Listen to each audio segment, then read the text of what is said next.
très content d'être parmi vous aujourd'hui. Bien sûr, j'aurais préféré, comme tout le monde, pouvoir faire cette présentation, pas à travers mon ordinateur, mais en étant face à vous dans une salle.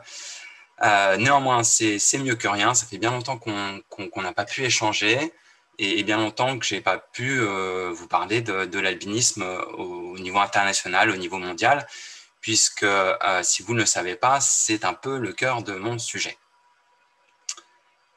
Donc, justement, pour ceux qui ne me connaissent pas encore, donc je m'appelle Antoine Glickson, je suis né en 1983. Actuellement, j'habite à Paris. Comme vous voyez sur cette photo, peut-être que vous ne le voyez pas bien, donc je vous la décris. Ce sont 3 enfants blondinets. Moi, je suis au milieu. Il y a mon frère qui est à gauche et ma sœur qui est à droite. Donc, vous l'aurez compris, on est tous les 3 albinos. J'ai une formation d'ingénieur en génie civil.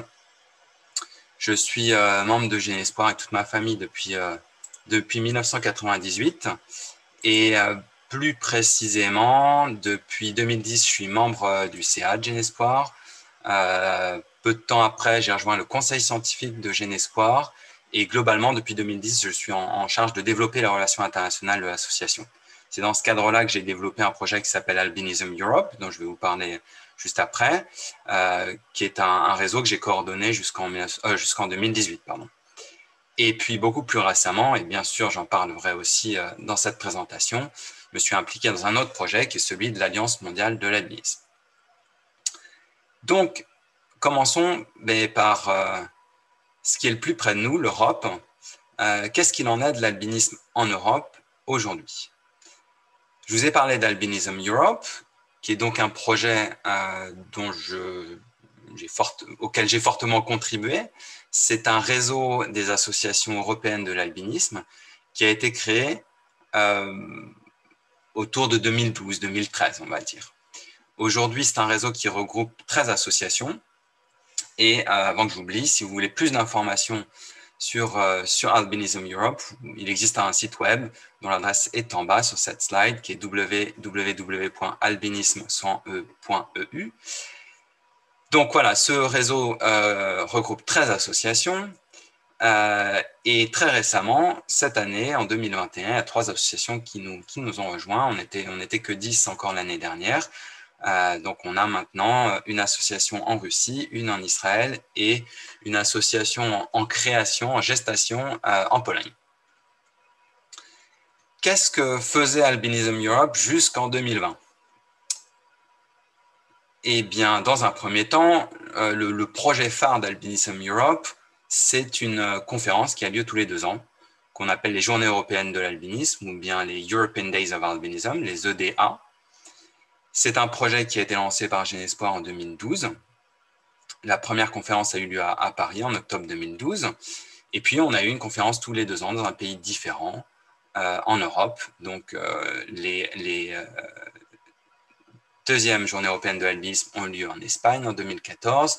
En 2016, on s'est retrouvé en Italie, puis en 2018 en Norvège.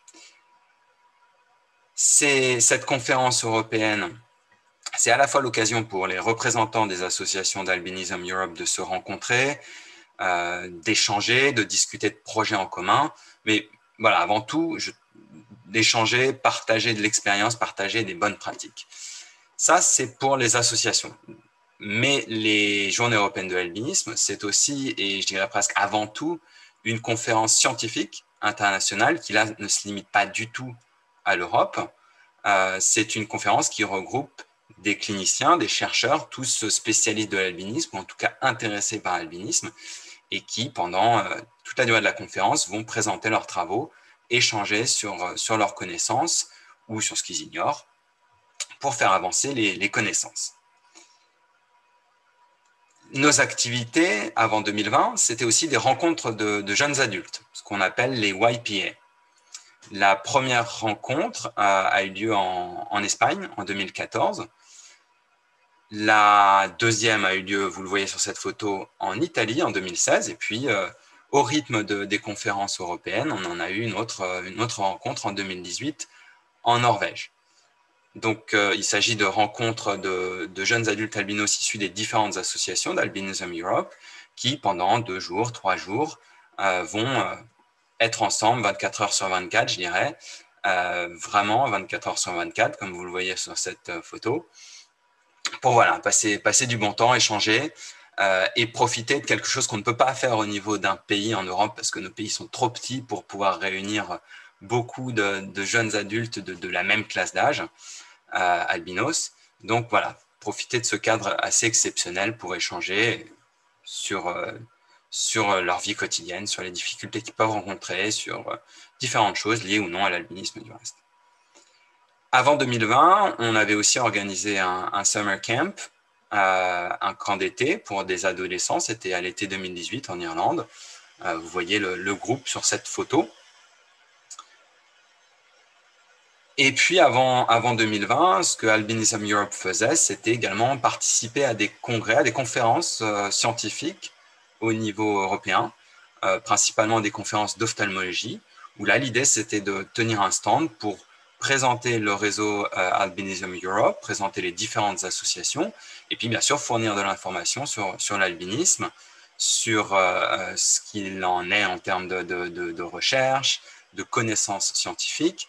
Vous ne le voyez peut-être pas, mais sur cette photo, on distingue un stand sur lequel se trouvent différents documents, dont des brochures d'information. Alors, pour ceux qui ont une bonne vue, vous reconnaîtrez peut-être la brochure médicale de Genespoir, qui, en fait, a été traduite dans différentes langues européennes, finalement, dans le contexte de cette collaboration, de ce réseau Albinism Europe.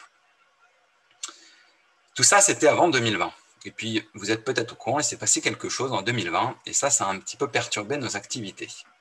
Ça les a perturbés au niveau national, mais ça les a perturbés au niveau international aussi. Il était prévu qu'un nouveau summer camp, un nouveau camp d'été pour adolescents soit organisé l'année dernière, en 2020. Il a été annulé.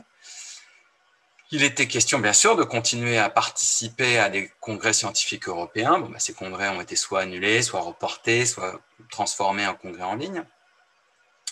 Il était question d'organiser une nouvelle rencontre YPA pour les jeunes adultes européens. Ça aurait dû avoir lieu en avril 2020, l'année dernière, à Bordeaux. Ça a été annulé. Et puis, bien sûr, si vous avez bien suivi, puisqu'on fait une conférence européenne tous les 2 ans, les fameuses EDA, il était question qu'il y ait les 5 EDA il y a un an, en avril 2020, à Bordeaux. C'était Genespoir qui devait organiser. Et puis, oui, ça aussi, ça a été fortement perturbé. On l'a reporté. Et puis, finalement, on a dû passer à un autre format qui est le format virtuel. J'en parlerai juste après. Mais les journées européennes de l'albinisme, c'est, si vous avez bien retenu, d'une part, une réunion de représentants d'associations européennes, mais aussi une conférence scientifique. Pour ce qui est de la réunion des associations, on a longuement attendu que les choses évoluent, se calment, et puis finalement, on s'est rendu à l'évidence que pour faire quelque chose, il valait mieux privilégier le format virtuel. Donc finalement, cette année, il y a quelques mois, on a finalement organisé la réunion qu'on aurait dû avoir à Bordeaux il y a un an, qui était une réunion de planification stratégique. On est arrivé à un stade au niveau européen où on se connaît bien, on a fait un certain nombre de projets ensemble, j'en ai listé les principaux, mais néanmoins, on a du mal à comprendre dans quelle direction on peut avancer tous ensemble. Et donc, on a ressenti le besoin d'organiser une réunion pour un peu cadrer tout ça. C'était une réunion assez fructueuse, on avait des représentants de toutes les associations, vous les voyez peut-être sur cette copie d'écran. Donc voilà, c'était très fructueux, mais en même temps, il y a une réalité, et je suis obligé de la partager avec vous, qui est que Albinism Europe aujourd'hui est un peu en pause, pour la bonne et simple raison que c'est un réseau qui est constitué d'associations qui font toutes plus ou moins la même taille que Genespoir, qui donc sont des petites associations qui manquent fortement de moyens, et donc qui n'ont pas en fait réellement de ressources disponibles pour développer ce réseau européen. Donc ce réseau européen, il est un peu en pause, et il manque d'un leader pour l'animer. Ça, c'est pour la réunion des associations, puisqu'on est en train de parler, encore une fois, des journées européennes de l'albinisme, cette conférence qu'on organise tous les 2 ans. Pour ce qui est des scientifiques, on a fait un choix un petit peu différent. Les 5 EDA, qui devaient avoir lieu à Bordeaux en avril 2020, bien finalement, ont eu lieu en ligne en novembre 2020. Et pour la première fois, Genespoir s'est mise à l'organisation de conférences en ligne. Vous le voyez peut-être sur ces copies d'écran, la plateforme qui a été utilisée ressemble furieusement à celle qu'on utilise aujourd'hui. C'était la première fois en novembre. Aujourd'hui, ça commence à devenir une habitude. Cette conférence a duré donc 4 jours. Quelques chiffres. On a eu 234 participants, ce qui, je vous le dis, est exceptionnel par rapport au nombre de participants qu'on avait avant dans nos conférences en présentiel, puisque à Bordeaux, en avril 2020, si la conférence avait eu lieu, on attendait à peu près 65 participants scientifiques. Là, on a eu 159 scientifiques, puis on en a profité, puisque c'était en ligne, pour vraiment ouvrir un peu plus largement cette conférence. Elle était donc ouverte aux représentants d'associations. On avait 51 dirigeants d'associations qui représentaient 36 associations différentes. Et puis, par ailleurs, des gens peut-être parmi vous ont participé en tant que simple auditeur à cette conférence. Donc, cette conférence a eu lieu pendant 4 jours. On a eu 8 sessions avec un total de à peu près 20 heures de programme. On a eu 44 orateurs venus de beaucoup de pays différents. Au total, on avait 41 pays représentés dans cette conférence. Donc, un vrai succès qui va avoir bien sûr une suite.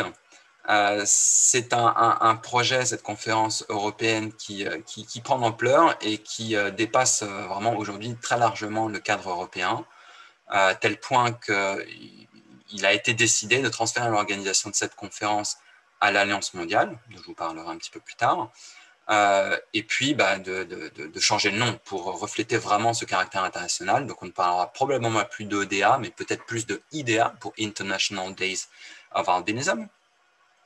Quand aura lieu la prochaine conférence? Probablement l'année prochaine. Est-ce qu'elle sera virtuelle ou hybride? Ça, mais si vous avez la réponse, dites-le moi, parce qu'on n'en sait trop rien. On va revoir un peu le comité scientifique qui organise la partie scientifique de cette conférence pour mieux refléter le caractère international, toutes les sensibilités des différentes régions du monde, et puis un peu plus couvrir vraiment toutes les composantes scientifiques de l'albinisme.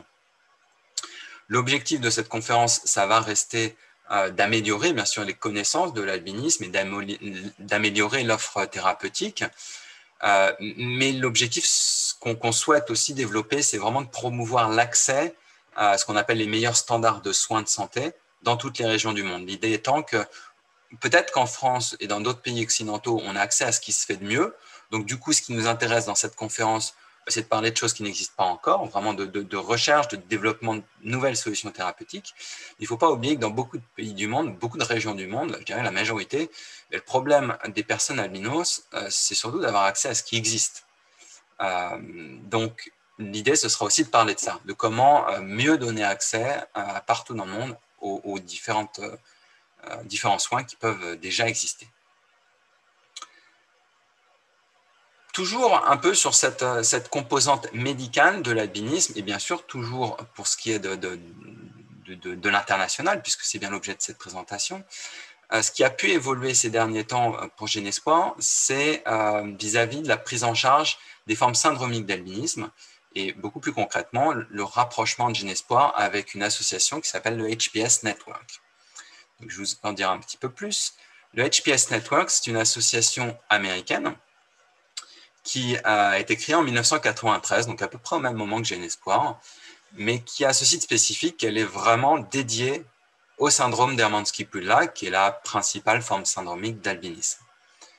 C'est une association donc basée aux États-Unis, mais qui a vraiment pour ambition d'avoir une portée internationale, d'être l'association de toutes les personnes concernées par les formes syndromiques d'albinisme, au niveau international, quel que soit le pays. Alors, petite spécificité, cette association a une antenne à Porto Rico. Pourquoi Porto Rico? Certains le savent, parce qu'à Porto Rico, il y a un isolat génétique qui fait qu'il y a une prévalence, un taux de personnes porteuses du syndrome d'Hermansky-Pudlak qui est extrêmement élevé, et donc qui justifie l'existence de cette antenne. C'est une association qui donne vraiment la priorité au soutien à la recherche, puisque les formes syndromiques d'albinisme nécessitant encore plus que les formes non syndromiques d'albinisme qu'il y ait de la recherche, puisque les symptômes spécifiques à ces formes sont beaucoup plus impactantes sur la santé des personnes concernées. Donc, dans ce cadre, c'est une association qui a vraiment tissé des liens très étroits avec les réseaux de chercheurs américains avant tout, donc le National Institute of Health aux États-Unis. C'est une association qui finance des projets de recherche depuis très longtemps, qui organise tous les ans une conférence annuelle très orientée recherche, mais aussi pour ses membres. Et puis, c'est une association qui va vraiment chercher à impliquer ses membres dans les projets de recherche, puisqu'il n'y a pas de recherche sans personne impliquée. Excusez-moi. Donc, pour en venir à mon propos, c'est cette association, Genespoir a vraiment cherché à entrer en contact et à développer des relations avec cette association, puisque des personnes concernées par des formes syndromiques d'albinisme, il en existe partout dans le monde. Ça, c'est quelque chose qu'on a découvert finalement avec le temps, et en particulier en France. Donc, on s'appuie fortement sur cette association qui est vraiment une première source d'information au niveau mondial sur le syndrome d'Hermansky-Pudlak, qui a, comme vous l'avez vu, presque 30 ans d'expérience dans le domaine, et qui est vraiment une référence en termes de bonnes pratiques, en termes de prise en charge médicale et de conseils pour la vie de tous les jours. Donc, on s'efforce, Genespoir s'efforce de mettre en contact tous les membres qui sont concernés par le syndrome d'Hermansky-Pudlak. J'ai noté HPS, qui est le sigle en anglais pour le syndrome d'Hermansky-Pudlak. Donc, si vous êtes concerné et que vous n'êtes pas en contact avec le HPS Network, surtout, n'hésitez pas à me le dire et je me ferai un plaisir de vous mettre en contact.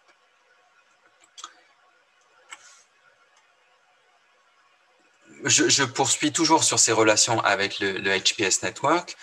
Eh bien, ces relations ont conduit à une représentation assez forte du HPS Network pendant la dernière conférence 5EDA, dont je parlais juste avant, qui a eu lieu en novembre en ligne, avec aussi bien leur principale chercheuse que leur présidente. Et puis, inversement, Genespoir a été invité à participer à la conférence du HPS Network qui a eu lieu, je crois, fin mars 2021, donc il y a quelques mois. J'ai personnellement participé à une session qui s'appelait HPS Global Community Network, donc le réseau de la communauté mondiale du syndrome d'Hermansky-Pudlak, qui est vraiment un projet qui se lance juste. Donc le HPS Network, aujourd'hui, cherche vraiment à développer sa composante internationale pour créer un vrai réseau au niveau mondial dédié aux formes syndromiques d'albinisme, particulièrement pour ce qui est de la recherche, mais pas que. Donc, voilà, j'ai eu la possibilité de présenter le syndrome d'Hermansky-Pudlak en France, l'expertise de Genespoir dans ce domaine, et puis de réitérer notre engagement à leur côté.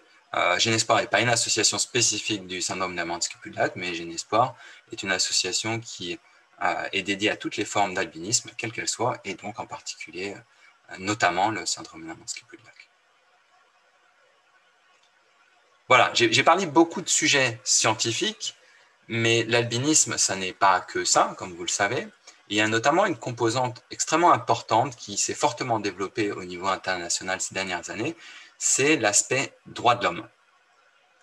Puisque dans beaucoup de pays du monde, de par leur albinisme, les personnes albinos vont être victimes de non-respect des droits de l'homme, qui peuvent commencer par des choses assez communes, de la stigmatisation légère, mais qui peuvent aller beaucoup plus loin jusqu'à, et je pense que vous le savez tous, dans certains pays, en particulier des pays d'Afrique, jusqu'à une réelle persécution. Donc dans ce contexte-là, l'ONU a été sollicitée il y a une petite dizaine d'années, et puis grâce à l'action de différentes ONG, de différents défenseurs de la cause albinos, eh bien, il y a des résolutions qui ont été prises par l'ONU, par l'Assemblée générale de l'ONU, spécifiquement pour l'albinisme. Quelques dates clés, quelques résolutions clés. La première, c'était le 13 juin 2013, où l'Assemblée générale de l'ONU appelle à la prévention des attaques et de la discrimination envers les personnes albinos. C'était en 2013. En 2014, on a la création de la Journée internationale de sensibilisation à l'albinisme, qu'on appellera en sigle JISA, qui a lieu tous les 13 juin. Et vous vous en doutez, on en reparlera puisque c'est demain. Et puis une troisième résolution extrêmement importante qui date de mars 2015, qui est la création d'un mandat au sein du Haut Commissariat aux droits de l'homme de l'ONU, qui a conduit à la nomination d'un expert, ou plutôt d'une experte indépendante, qui étudie la problématique de l'exercice des droits de l'homme par les personnes albinos. Cette experte, depuis 2015, elle s'appelle Ikponwosa, ou plutôt Ike Hiro. Et vous voyez sa photo sur la droite.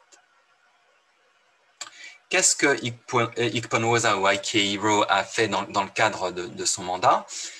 Beaucoup de choses, mais ce qui est obligatoire dans le cadre de son mandat, c'est tous les ans de réaliser des visites de pays.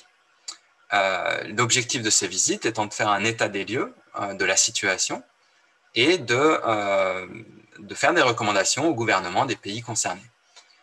Donc j'ai listé ici les différentes visites qui ont eu lieu.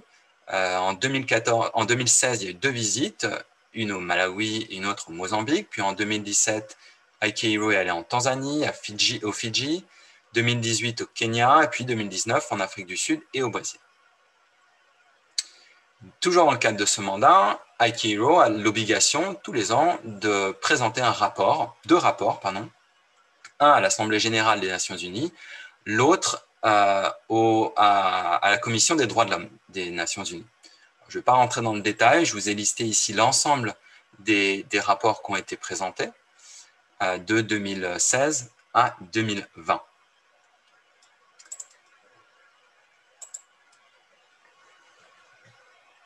Donc, une petite précision, Ike Hiro, elle est, vous l'avez peut-être vu sur la photo, elle est elle-même albinos, bien sûr. Je reviens en arrière. Elle est d'origine nigériane, mais elle habite au Canada, et c'est parce qu'elle était très impliquée dans une ONG internationale qui s'appelle Under the Same Sun, qui est dédiée à l'albinisme, qu'elle a été choisie comme experte. Je reprends, qu'est-ce qui s'est passé en 2020 et 2021 pour ce mandat de l'ONU? Malheureusement, mais assez naturellement, les visites de pays ont été annulées. Mais par contre, les actions se sont poursuivies, toutes celles qui étaient possibles et possibles notamment en ligne. Bien sûr, le gros de l'action d'Ike Hiro s'est concentré sur l'Afrique, même si son mandat n'est pas spécifique à l'Afrique, mais concerne l'albinisme au niveau mondial. Néanmoins, on sait que les besoins les plus prégnants sont en Afrique, donc pour une question de priorité, il est normal qu'elle consacre beaucoup de son temps à l'Afrique. Une des grandes réalisations très récentes de ce mandat, c'est par son plaidoyer d'obtenir de l'Union africaine l'adoption d'un plan d'action pour mettre fin aux attaques et aux autres violations des droits de l'homme visant les personnes albinos. C'est un plan d'action très concret qui couvre la période 2021-2031 et qui fait des recommandations très fortes aux différents gouvernements nationaux africains vis-à-vis de cette problématique et qui les invite à mettre en œuvre des plans d'action nationaux. En parallèle de ça, très récemment, il y a eu la création d'une alliance africaine de l'albinisme, dont j'ai repris le logo ici, qui a notamment pour objectif de suivre la bonne mise en œuvre de ce plan d'action par l'Union africaine. Si vous voulez plus d'informations sur cette thématique-là, je vous invite vraiment à visiter le site actiononalbinism.org, donc action albinism sans e.org. J'essaierai de partager ces informations ultérieurement, ou peut-être que ça peut être copié-collé dans le chat, qui est un site extrêmement complet, qui détaille vraiment la situation au niveau de chaque pays africain, qui met à disposition beaucoup de documents et qui vraiment est mis à jour très régulièrement. Donc n'hésitez pas si c'est un sujet qui vous intéresse en particulier. Et notamment, vous verrez mention de la création de cette jeune alliance africaine de l'albinisme. 2020-2021, toujours pour ce mandat de l'ONU, c'est la fin du mandat de Ike Hiro, puisque les mandats de ce type sont des mandats de 3 ans qui peuvent être renouvelés tous les 3 ans, mais un expert ou une experte ne peut pas faire plus de 2 mandats. Donc Ike Hiro va finir son mandat cette année, dans quelques semaines. Dans ce cadre-là, elle a publié un dernier rapport qu'elle a présenté à la Commission des droits de l'homme des Nations Unies, qui est un rapport qui donne un aperçu général des travaux qu'elle a accomplis dans le cadre de son mandat, donc qui indique quelles sont les mesures qui ont été prises, les résultats obtenus et les problèmes rencontrés, ainsi que la voie à suivre. C'est donc un rapport qui, comme tous les autres rapports du reste, est accessible en ligne sur le site dédié de l'ONU. Vous pouvez consulter tous ces rapports qui sont disponibles en français comme dans d'autres langues des Nations Unies. La grande information de ces derniers mois, pour ce qui est de ce mandat de l'ONU, c'est aussi la décision de l'ONU de renouveler ce mandat. Donc on est reparti pour 3 ans et actuellement on est dans un processus de sélection du nouvel expert ou de la nouvelle experte. Il y avait 11 candidats et aujourd'hui on se retrouve avec 3 candidats qui ont été présélectionnés. Je ne rentre pas dans le détail, mais j'espère en tout cas que très prochainement on connaîtra le nom de cet expert ou de cette experte et qu'on pourra poursuivre le travail qui a été engagé de collaboration avec AK-Row.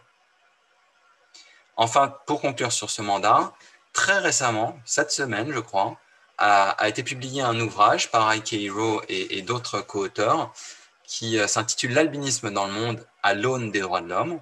C'est en fait une version étoffée d'un rapport qui avait été présenté par AK-Row à l'Assemblée générale des Nations Unies en 2019 et qui là aussi est disponible en différentes langues et notamment en français. J'ai mis le lien de téléchargement ici, mais je m'assurerai qu'il soit disponible sur le site de Genespoir dans la rubrique Actualité. Donc voilà, j'ai beaucoup parlé de ce mandat de l'ONU parce que finalement ça a été la première concrétisation d'une action au niveau international coordonnée pour l'albinisme. Mais assez naturellement, assez logiquement, il y a une autre approche coordonnée qui doit avoir lieu pour l'albinisme au niveau international si on veut vraiment porter la voix de l'albinisme au niveau mondial. C'est d'avoir une instance qui va coordonner l'action des différentes associations, des différentes ONG qui sont dédiées à l'albinisme. Dit autrement, une alliance mondiale. Parce que l'albinisme, vous le savez certainement, existe partout dans le monde. Et donc, partout dans le monde, on va retrouver des organisations, des associations, des fondations qui s'occupent de l'albinisme et des personnes albinos et de leurs familles. Je dirais que l'ordre de grandeur, c'est à peu près 200-250 associations. Et donc, toutes ces associations, qui pour beaucoup d'entre elles d'ailleurs, ont été créées il n'y a pas très longtemps. On a vraiment constaté une forte augmentation de la création d'associations et d'ONG ces 10-15 dernières années. Autant dire que Genespoir faisait encore partie des premières associations créées en 1995. Et donc, pour coordonner toutes ces organisations, toutes ces associations, à plusieurs reprises, il a été tenté de créer une alliance. Il y a une première tentative qui a eu lieu à la fin des années 90, qui a échoué. Une deuxième tentative au début des années 2010 et qui n'a pas non plus été fructueuse. Et bien pas plus tard qu'il y a un an, finalement, juste avant que la Terre s'arrête de tourner, j'ai envie de dire, en janvier 2020, une troisième tentative de création d'une alliance mondiale de l'albinisme a eu lieu en janvier 2020, tentative qu'on a appelée la Global Albinism Alliance, donc l'Alliance mondiale de l'albinisme. Ça a commencé par une réunion qui s'est tenue à Paris du 26 au 28 janvier avec le soutien de Genespoir et personnellement j'étais assez fortement impliqué dans son organisation. C'est une réunion qui a regroupé 27 représentants d'associations venus des différentes régions du monde. On a vraiment cherché à couvrir l'ensemble du monde et qui étaient là pour représenter les associations de leur propre région. Vous voyez sur cette diapositive la photo de groupe prise pendant cette réunion, il y a donc à peu près 1 an et demi. Qu'est-ce qui s'est passé pendant cette réunion? En synthèse, ce qu'il faut retenir, c'est qu'on a décidé tous ensemble, de manière unanime, de travailler à la création d'une alliance mondiale, puisque ce n'était pas forcément une évidence, puisque même si vous pouvez penser que travailler ensemble, la main dans la main, c'est logique, il faut encore le décider tous ensemble pour pouvoir ensuite être légitime dans son propre projet et pour pouvoir ensuite réellement parler d'une seule voix au nom de l'albinisme au niveau mondial. Il existe une vidéo de cette réunion, vous pouvez la trouver sur la page Facebook de l'Alliance mondiale, dont j'ai mis le lien ici, qui est @globalalbinism.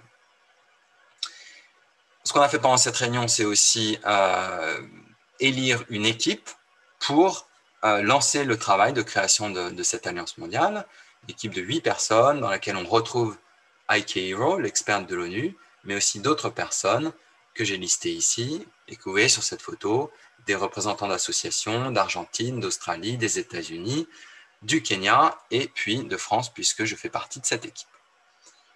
Cette équipe, elle travaille depuis donc février 2020 dans le cadre de ce qu'on appelle une phase pilote, qui est une phase test, qui avait pour objectif de durer à peu près 1 an. Les objectifs principaux, c'était dans un cadre d'une association, d'une organisation non encore déclarée officiellement, néanmoins de développer des activités pour gagner en expérience avant vraiment de créer l'organisation formelle. Mais aussi, l'objectif, c'était de développer une base de données des organisations de l'albinisme pour vraiment avoir un panorama plus complet des acteurs de l'albinisme au niveau mondial. Et puis, un des gros objectifs, c'était de mener une consultation au niveau mondial auprès de ces acteurs de l'albinisme sur le projet d'alliance, pour aller au-delà de la consultation de 27 délégués régionaux. Cette enquête, elle a conduit à la parution d'un rapport il y a à peu près 1 mois et demi. C'est une enquête qui a regroupé 146 réponses, qui est la première enquête de ce type jamais réalisée et qui fait l'objet d'un rapport que vous pouvez consulter, qui est disponible en 4 langues. Et je crois que le lien est déjà sur la page, sur le site de Genespoir, donc ne perdez pas de temps à essayer de le copier-coller maintenant.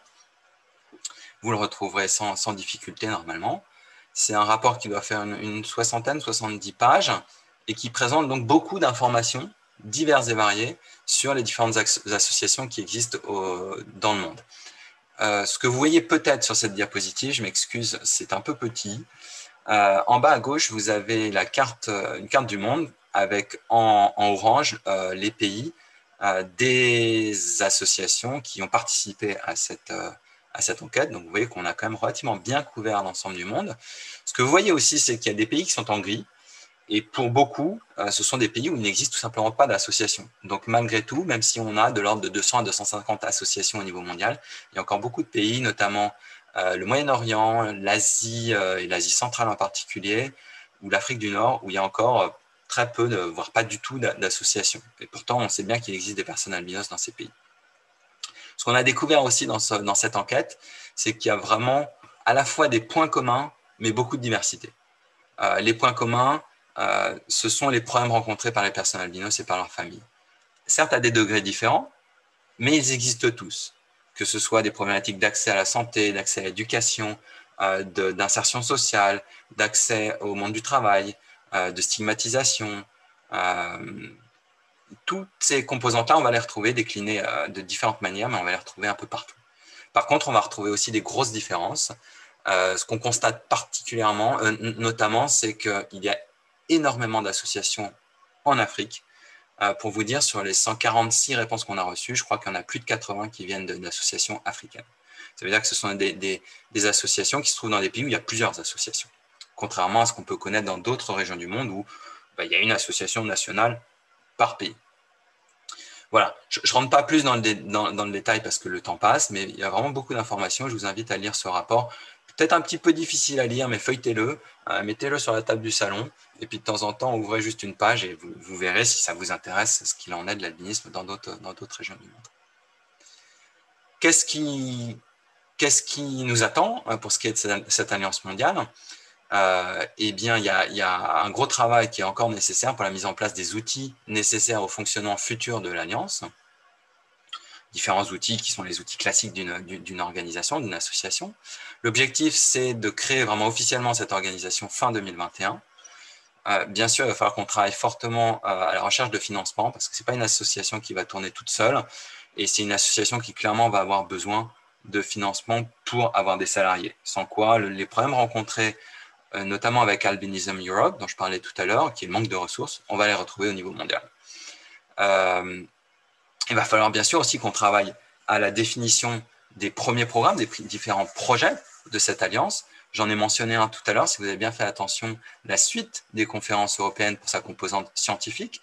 On les appelait les EDA, on va les appeler probablement les IDA maintenant, et ce sera donc probablement pour l'année prochaine avec une 6e conférence. Et puis voilà, de manière un petit peu plus anecdotique, il va falloir aussi qu'on choisisse un logo. Et vous voyez qu'on a ici encore quelques idées variées en tête. Le choix n'est pas fait. Dans les projets aussi à venir de cette alliance et dans les projets à extrêmement court terme, il y a l'organisation de la célébration de la Journée internationale de sensibilisation à l'albinisme 2021. Si vous avez bien retenu et si vous connaissez bien le sujet, vous savez que cette journée, c'est demain.